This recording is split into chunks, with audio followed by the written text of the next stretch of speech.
यह संसार कैसा है, जिसे आप देखेंगे कभी कभी अंधेरे में रस्सी पड़ा हो तो ये भ्रम हो जाता है कि ये सर्प है।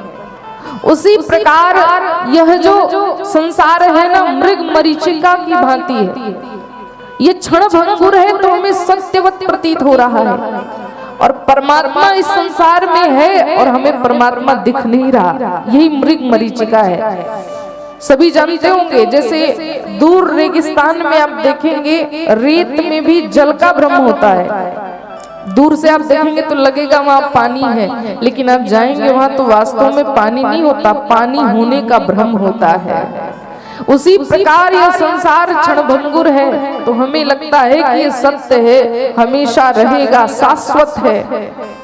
लेकिन महाराज ये क्षणभंगुर है, परमात्मा शाश्वत है, वो हमें दिख नहीं रहा। उसी की माया के वशीभूत और इस भवसागर से जो पार जाना चाहता है, वो श्री राम के चरण रूपी नौका को यदि पार कर पकड़ ले तो इस भवसागर को स्वतः पार कर सकता है। आप देखेंगे बाबा ने या फिर कहीं भी इस संसार को सागर कहा गया, सागर की उपमा दी गई। भव सागर, संसार सागर, इसकी उपमा सागर से क्यों दी गई? सागर और इस संसार में बड़ी समानता है, इसीलिए इसको भव सागर कहा गया। पहली समानता तो आप देखेंगे कि जैसे समुद्र में लहरें उथल पुथल मचती हैं, उथल पुथल समुद्र में होता है, उसी प्रकार इस संसार में भी उथल पुथल है, कहीं शांति नहीं मिलेगी आपको, उथल पुथल है। इसलिए इसको संसार सागर कहा जाता है। और क्यों कहा जाता है?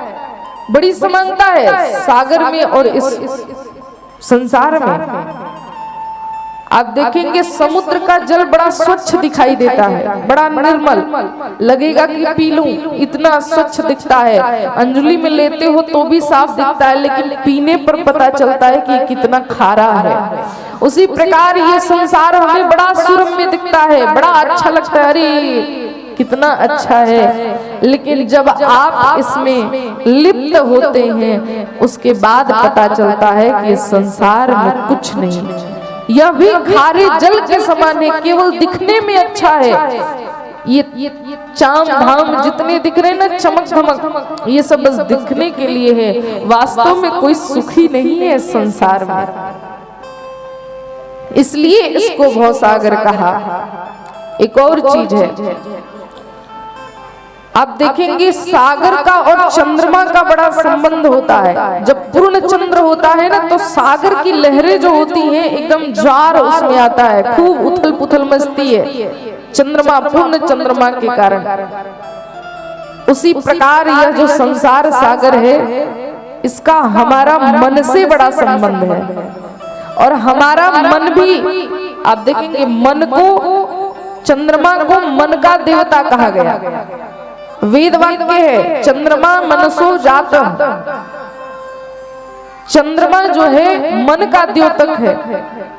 और जैसे समुद्र और चंद्रमा का संबंध है, वैसे ही इस संसार और मन का संबंध है। ये मन चाहे तो इस संसार में मिलाकर हमें डुबो दे महाराज, और यही मन चाहे तो हमें परमात्मा से मिला दे। कहा जाता है मन के हारे हार है, मन के जीते जीत, मन ही मिलावत राम से और मन ही करत फजीत।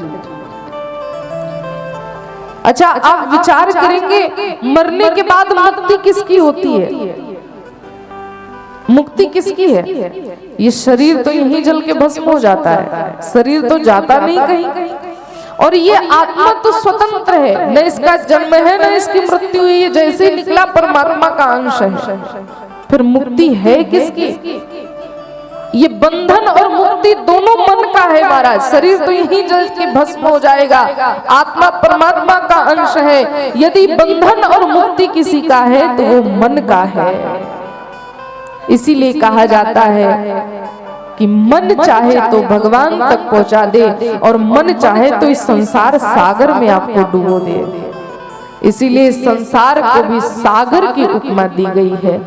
इस भवसागर को आप पार करना चाहते हैं तो भगवान के चरण रूपी नौका का यदि आश्रय ले लिया जाए तो हम सभी इस भवसागर को बड़ी सावधानी से, बड़ी आसानी से पार कर सकते हैं।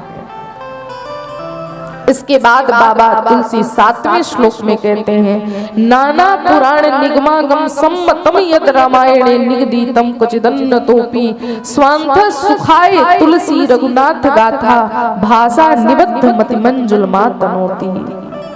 इस 7वें श्लोक में कहते हैं, नाना पुराण निगमागम, समस्त पुराणों, शास्त्रों, वेदों से सम्मत यह ग्रंथ है। इसमें कोई अन्यत्र दूसरी बात नहीं कही गई। हाँ, क्वचिदन्य तोपि, यदि कुछ और है तो वह केवल और केवल मेरे मन को शांति देने वाला मेरा भाव इसमें छिपा है। अन्यथा इस ग्रंथ में कुछ अपवाद, कुछ ऐसा नहीं जो उच्छिष्ट हो महाराज, जो छोड़ने, जो त्याज्य हो, ऐसा कुछ भी नहीं है। यह समस्त शास्त्रों से सम्मत ग्रंथ है। इसके बाद 5 सोरठों में पंचदेवों की वंदना की है और उसके बाद गुरु की वंदना की है।